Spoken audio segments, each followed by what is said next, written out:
St. Croix. From the first week I landed in St. Croix, I became part of a drug culture. Drugs were available everywhere at all times, especially reefer. You could smell it on every other breath of air.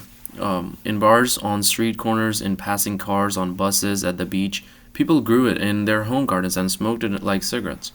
It was so much part of everyday life, even the local police didn't bother with it, which is why the island was also a depot for smugglers. The U.S. Customs Office was kept busy inspecting oil tankers from the Middle East, which supplied crude oil to the refinery at His Oil. That left sailboats and speedboats from the British and French and Dutch and independent islands to slip into St. Croix at night and unload their cargoes of marijuana and pharmaceuticals from Europe and underground labs. Then U.S. registered pleasure boats would haul the cargo up to Florida, where it was easy to unload into trucks at any backyard dock along the intercoastal waterway. But all I did was smoke it. I never thought dope would lead to trouble, and I certainly had no idea it would land my ass in jail. While I was in Key West smoking dope and wondering when I would find my writer's voice, everything in St. Croix has changed. Racial tension in St. Croix had always run high. There were a lot of white haves and a lot more black have-nots. The tension mounted when a radical black party based on the Black Panthers formed and publicly called for white extermination. The racial divide widened. The okay, the racial divide widened and the anger boiled. Homes were broken into. People were martyred, and stores were looted. Hotels hired extra security to patrol their grounds and beaches. Tourism dropped. The news media picked up the story, and before long, the wealthy white people who were living in the States and building retirement homes in St. Croix decided to cancel their house jobs. It was that sudden. Now, nobody was working, black or white. The story must have been reported in the Florida papers, but in Key West, I was too busy to read one and didn't hear about the situation until after I arrived. By then, it was too late to turn around. All my father's buildings jobs has been canceled. I was trapped. Instead of finding ourselves building new homes or hotels, my father and I worked at building large wooden packing containers to fill the need of the hundreds of people who were scrambling to empty their homes and ship their belongings off island. The white exodus was on. All day I built crates. Because money was tight, I didn't draw a paycheck, and instead, reluctantly, I agreed with Dad to be paid in room and board. With the little money I brought from the States, I just managed to keep gas in my car, and there was no way I was going to save money for college. After my year of racial harmony at the King's Court, I found the turmoil in St. Croix very disturbing. I understood the black point of view, but there was no way I could get them to see my sympathies. I was just another white target on legs. The level of anger was beyond reason. Black activists were preaching white extermination, and the place was getting ready to explode. It wasn't long before I wondered if I could build a crate and ship myself off the island. One morning, after I had just smoked a joint rolled from the old roaches, a man came in and with hand-drawn plans for a crate, which included a false bottom about 4 inches deep. I remember him in detail. His name was Rick. He was in his late 20s, blonde, shag haircut, green eyes, and silver dollar-sized circular burn scar on his forehead. When I asked about the scar, he said it came from being shot with a flare gun. What was that like? I asked. Blinding, he said dryly. I didn't ask more, but he was shipping art and archaeological artifacts that needed extra protection. Fine, I thought. Let him ship the crown jewels. It was none of my business. After work, I went down to Dockside Bar, where all the whites tanked up on duty-free Heineken. I took a seat at the bar, next to my dad. As I looked across the room, I spotted the guy with the scar sitting by himself. What do you think of that guy? I asked. My dad took one look at him and had him pegged. He's a dope smuggler, he replied. How do you know that? I asked. Just do. He said, it's a gift I have. I told him the guy had ordered a crate with false bottom. He probably wants to smuggle cash or dope or gold into the States. Maybe, I said. Or maybe he has Indian artifacts or a um, pottery, pottery or stuff he doesn't want shippers to find. Don't be naive, he said. I've got his number. Dope is his game, but I don't give a damn where his money comes from as long as it helps get us off this rock. I felt the same way. I wanted off. Since I didn't have much money, it didn't matter how lousy the bookstores were, and the library was little help. It was so hot and humid inside, I had no scrap the mold off the spines of the books in order to read the titles. 9 out of 10 books I looked up were missing. The librarians just shrugged while I mentioned the apparent theft problem. And if I complained too much, they turned up their desk radios and played at being busy. Because I couldn't find the books I wanted, I read what was available. The biographics were closest to the ocean and were especially moldy and not as desirable for the thieves. I read a few books about revolutionaries. Che Guevara, Emma Goldman, and an odd book titled Mutual Aid by Peter Kropotkin, who was an anarchist, and a book by Alexander Berkman titled ABC of Anarchism. All this political reading made me think the island was ripe for an all-out race, riot, and political revolution, just like the Haiti Graham Greene had written about the comedians. Since I was trying so hard to make books lead my life, I didn't want to read them and just put them back on the shelves and say good book, as if I was petting a good dog. I wanted books to change me, and I wanted to write books that would change others. I was still trying to find something significant to write about, and so, like all those political writers, I realized the only thing for me to do would be to jump right into the middle of the racial tension and use my wits. I remembered reading a quote from a newspaper journalist that stuck with me. Where there is blood, there is ink. I thought I would put that quote to work. I got my notebook and a pen and ventured down to the Black Revolutionary Party headquarters to see if I could interview any of the leaders. There were about 20 black guys sitting under lights in an old warehouse. They were playing cards and drinking rum. The walls were covered with Black Power posters, pictures of Malcolm X, and red, green, black maps of Africa. When I walked in, all heads turned toward me. It wasn't quite like stepping into a military ambush or being on the front lines in Spain or witnessing the aftermath of atomic bomb, but the atmosphere around me was definitely hostile. There was a man in the back sitting at my desk. I assumed he was the leader. He had an afro pick stuck in his ball of black hair, and he was talking loudly to someone on the telephone. When he saw me, he abruptly hung up and gave me a long, studied look. "What do you want, white boy?" That question sure cut to the chase, and everyone watched to see how I would take it. There was no going back. "I'm looking to interview someone about this race relations," I replied. "They seem pretty bad to me, and I want to know more." "What's there more to know than what you can see with your own eyes?" the man shot back. "The white people own the island, and the black people work like wage slaves."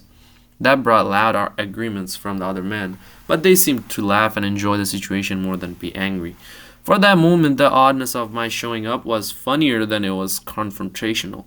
That was a relief, then, but I wasn't sure how far I could keep going. "I guess I want to know what you were going to do about it. I mean, how are you going to go about getting your share?" "See, man," the point said, pointing at me and looking to the other man in the room as if he were a preacher. "See, this question goes directly to the heart of the matter, because we don't want a share of what we own. We want all of what we own. And that is the issue that cannot be resolved with the white man unless we come to blows." I stood still and felt instantly trapped inside a stage play of rehearsed hostility. I looked from side to side as much as I dared. The anger was so sudden I was afraid to make eye contact. And with anyone for fear, they might make something personal of it. And I couldn't tell if my courage had evaporated or if it was common sense that told me to get out of here. So I just asked, "Well, do you have a book I can read or some material that will explain what your goals are? And then I can understand it bit more, and we can talk about it later. What's to understand him? And sitting to one side said, he already told you the island belongs to the black man, so the black man is going to take what is his and be done with it. We don't need to make it more clear than that. Thank you, I said. And like some cub reporter, I began to scribble a few words down on a small pad of paper. My hand was shaking badly. Besides the first cut in, how can we trust you? I didn't answer, but another man did. Give him a gun, he suggested. Give him a gun and let him go out there and shoot a white man dead. Then we'll trust him. I started to back away. Yeah, give him a gun. If he is on our side, let him show it. I can't do that, I said. Then here's some advice. The same man continued, pointing a finger as black as the barrel of a gun at me. Don't be coming in here as if you can play with the big boys. Revolution is serious business. You just turn your white ass around and go back to the white bar where you came from and drink a cold white man's beer while you can, because, as the songs say, when the revolution comes, Hearts is not going to put you in the driver's seat. I knew it too. Okay, I said, turned around and fixed my eyes on the door, and as I walked toward it, I hoped I would make it. And when I did make it, I walked quickly to my car and took off with both hands on the wheel to keep them steady. I drove directly to the all-white bar and ordered a drink. I didn't know what to do next, so I went out back and smoked a joint, then returned and ordered another drink and another. I should have taken out my journal and written about what had happened, but I was so afraid of the incident I ran from it rather than write it down. Somehow I didn't trust myself.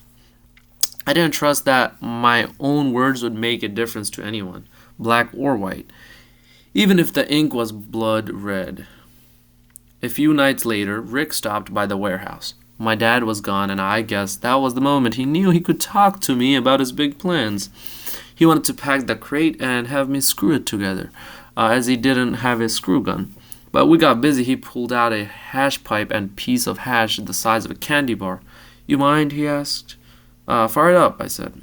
He cut off a gram and lit the pipe. He took a big hit and passed it to me.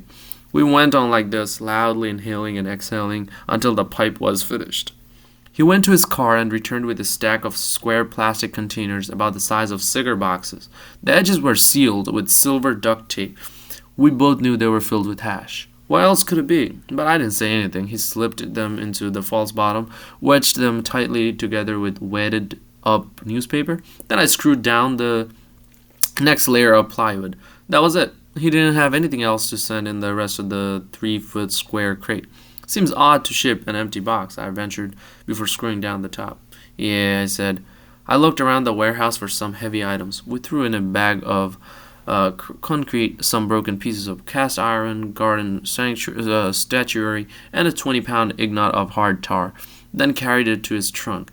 It wouldn't fit all the way in.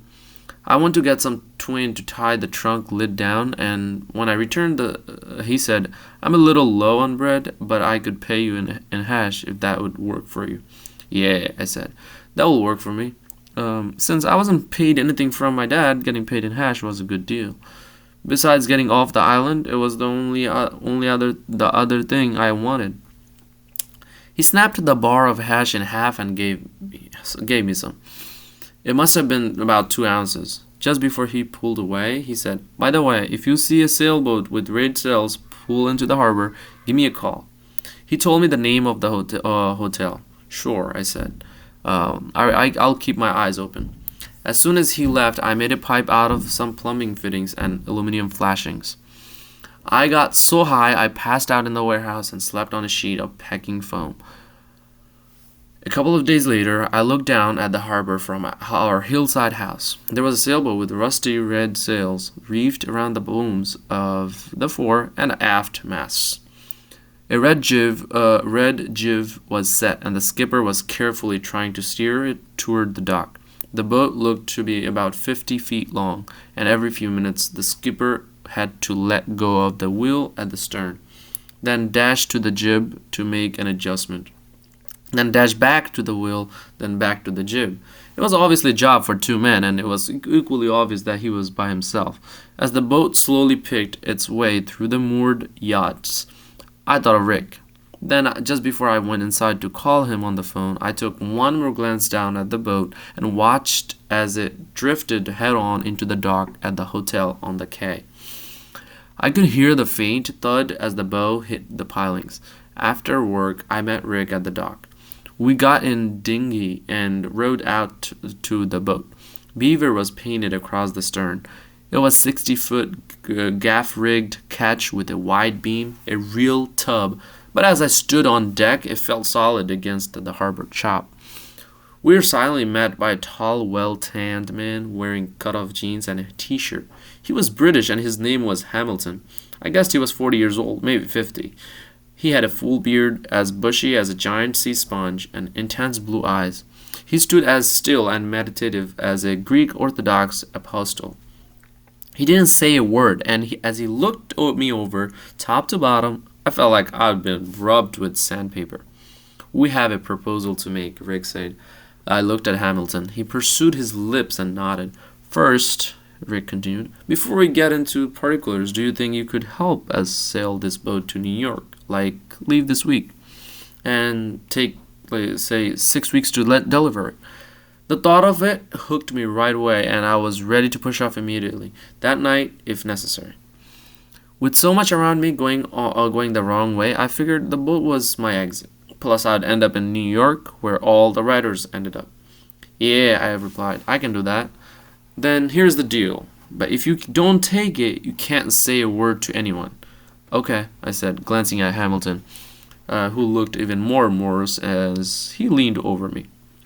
"We have 2,000 pounds of hash buried somewhere," Rick said. He pointed toward the ocean. "I need to fly to New York and arrange the deals, and we need someone, you, to help Hamilton sail the boat to Manhattan, where I'll be waiting. Your job is just to get the boat there, and for that you get $10,000 cash. Of course, we can't pay you until we have made some deals, so you might have to stick around and help out a bit." All I heard was the number, $10,000 cash. This was the jackpot, the answer I was looking for, my exit from St. Croix and entrance to whatever good school would have me. I didn't think of the danger involved with breaking the law. I didn't even consider that I had no idea how to sail a large boat, or that Hamilton might kill me and dump my body off the coast of New Jersey, that anything bad could possibly happen. I just saw my exit from the island and entrance to my future, and it was glorious and good and calling me, and there was no way I was going to get a better offer in a lifetime of sitting on St. Croix. And even if I had a good job, it would take me years to save that kind of money. But now I could do it in 6 weeks, and all for little work and lots of adventurous fun. I was ready. My heart was pounding. "Count me in," I said, smiling. "I'll go home and start packing." "Not a word to anyone about the cargo," Hamilton finally said with his eyes bearing down at me. "No bragging to your friends, no loose talk, no nothing." "Not a word," I replied earnestly. "I can keep a secret. You can trust me." "I don't have a choice," he said with some reluctance. After that, there wasn't much to say. I was so anxious to get going, I swam to shore, drove my car up the steep, unpaved road to our house. All the way up, I kept saying to myself, "Now settle down and think. Think about what you were doing. Be careful. Think about what you were risking." But I wasn't answering myself. I was so excited, I knew I wasn't weighing the danger. I was ecstatic. I felt invulnerable. When I reached the top of the hill, I looked down at the harbor. There was the sailboat floating on the blue water like a toy. My ship had come in, and I was ready to play. The next day, I told my mom and dad I'd been offered a sailing job and had taken it that I might be moving to New York. "But you just got here," my mom said, disappointed. "I can't blame you," Dad said. "If I could afford it, I'd get off this rock too. Maybe the last crate I make will be my own, and hopefully it won't be a coffin. I hope so, too." But I felt bad for him, and I had to go. 2 days later, he came down to the boat with me to look it over and make sure it was seaworthy. He had been in the Navy. I set it up in advance for Hamilton not to be there and to just leave a note saying he was grocery shopping. I hadn't told Dad that Rick was involved. He already had him pegged, and I just knew if he laid eyes on Hamilton, he'd peg him too and never let me go. We spent about an hour looking over every square inch of the boat. I could tell Dad was onto something, but he didn't quite put his finger on it. Finally, he said, "Well, I guess this tub is ship shape." Then he looked at me in the eye. "Is this on the up and up?" he asked. "You bet," I replied. "Then smooth sailing, sailor," he said, and slapped me on the back. "My only regret is that I'm not going with you." I'm so glad he didn't.